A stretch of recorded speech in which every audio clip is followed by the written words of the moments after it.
السلام علیکم ورحمۃ اللہ وبرکاتہ۔ بسم اللہ والحمدللہ والصلاة والسلام علی رسول اللہ محمد بن عبداللہ صلی اللہ علیہ وسلم۔ محترم ناظرین، آپ لوگوں کی خدمت میں حاضر ہوا ہوں ایک اہم موضوع لے کر کے، وہ یہ کہ بچوں کو قرآن مجید سکھایا جائے۔ بچوں کو قرآن مجید کی تعلیم دینا اور سکھانا شرعی نقطہ نظر سے آج دیکھنے کی کوشش کریں گے۔ سب سے پہلے یہ جان لیجئے کہ قرآن مجید حفظ کرنا، پڑھنا، قرآن مجید کے معانی پر غور کرنا اور اس پر عمل کرنا، یہ اللہ تبارک و تعالیٰ کے یہاں بڑا برکت والا کام ہے اور نہایت اجر و ثواب کا مستحق ہوتا ہے وہ آدمی جو اس پر عمل کرتا ہے اور یہ ساری چیزیں انجام دیتا ہے۔ اللہ کے نبی صلی اللہ علیہ وسلم کی ایک حدیث ہے، صحیح بخاری کی روایت، آپ صلی اللہ علیہ وسلم ارشاد فرماتے ہیں، خیرکم من تعلم القرآن وعلمہ، تم میں سب سے بہتر آدمی وہ آدمی ہے جو قرآن مجید سیکھے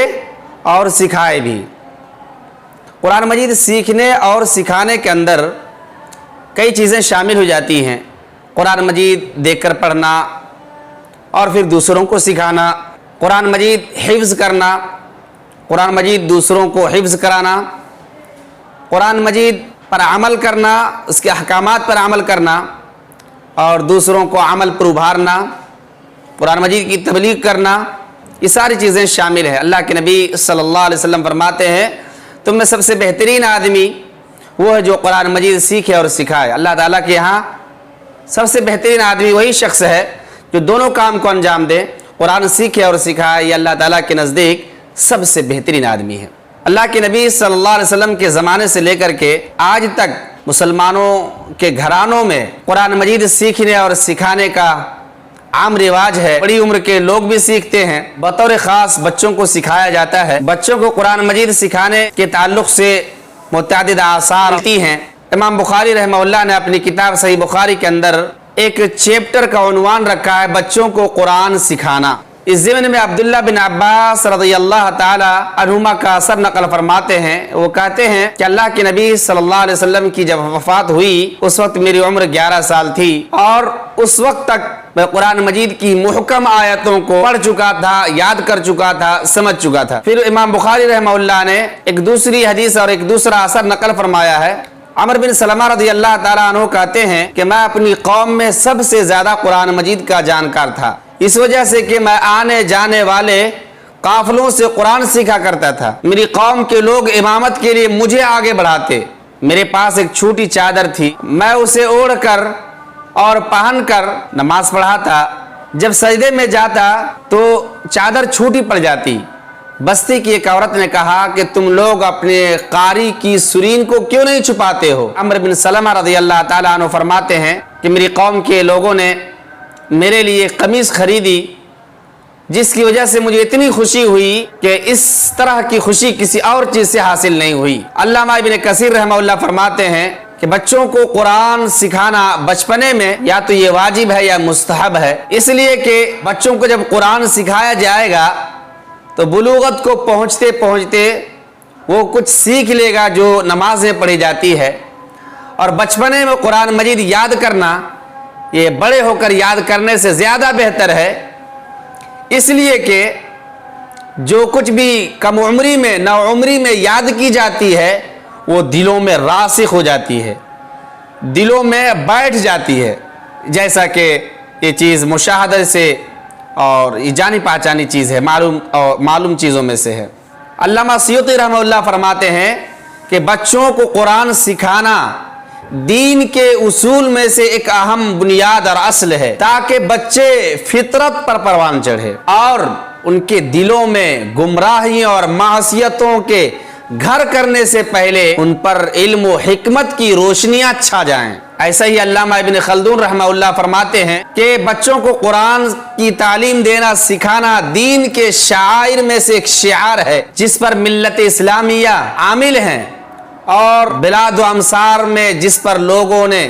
عمل کیا اور اپنایا ہے، اس وجہ سے کہ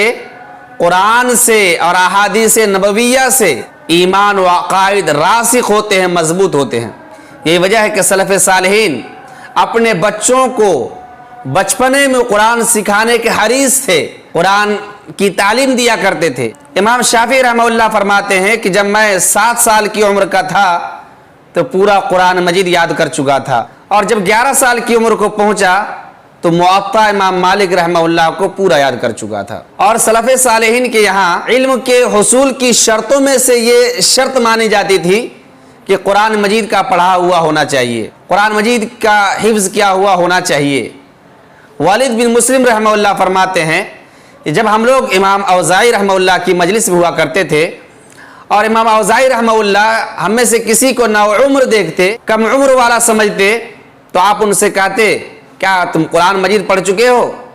اگر وہ کہتا ہاں تو امام اوزاعی رحمہ اللہ فرماتے کہ پڑھو یوصیکم اللہ فی اولادکم الی آخری۔ جب کہتا وہ نو عمر طالب علم کہ نہیں قرآن مجید یاد نہیں کیا، قرآن مجید کا حافظ نہیں ہوں،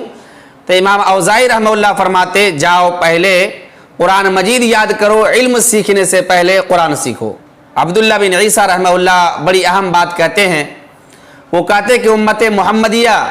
ہمیشہ خیر اور بھلائی کے ساتھ رہے گی جب تک ان کے بچے قرآن مجید سیکھتے رہیں گے۔ معلوم ہوا